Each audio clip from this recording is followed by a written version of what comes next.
Habang papalapit ang Pasko at patuloy na hamon para sa Titan Ultra Giant Racers, mas piniling ituon ni Joshua Munson ang pansin sa mga biyayang hatid ng taon kung saan pinasalamatan nito ang pamilya, pagiging ama at ang mga layuning nais na makamit sa susunod na yugto ng kanyang PBA journey.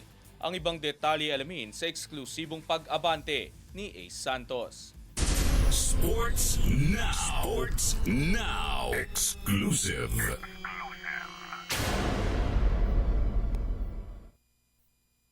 Sa kabila ng pagsubok na hinarap ng Titan Ultra Giant Racers ngayong PBA 50 Philippine Cup, nanatiling positibo si Joshua Munzon hindi lamang sa aspeto ng basketball kundi pati sa kanyang personal na buhay. Sa eksklusibong panayam ng Abante Sports Now, ibinahagi ni Munzon na ang pinakamalaking biyayang kanyang natanggap ngayong taon ay ang pagkakataong makasama ang kanyang pamilya lalo na ang kanyang anak matapos makauwi sa Estados Unidos. Ayon sa kanya, mahalaga ang oras na ginugugol niya kasama ang pamilya at pagiging present sa buhay ng kanyang anak na aniyay isang bagay na labis niyang pinahalagahan bilang ama.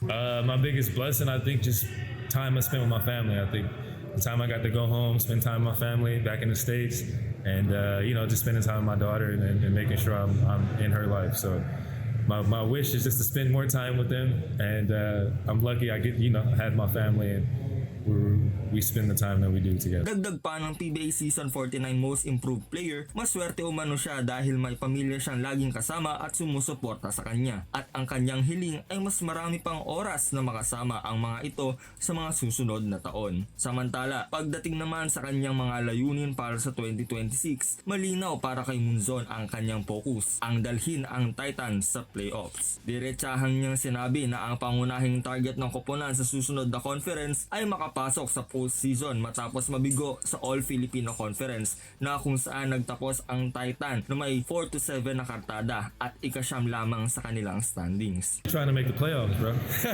Matatanda ang naging malapit ang Titan sa playoff contention ngayong conference at naniniwala si Munzon na sa patuloy na pagbuo ng chemistry ng koponan, posible nilang makamit ang layuning ito sa susunod na season.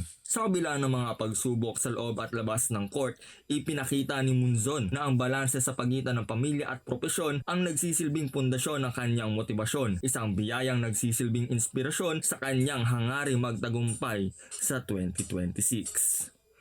Ako si Ace Santos, Abante Sports, now na.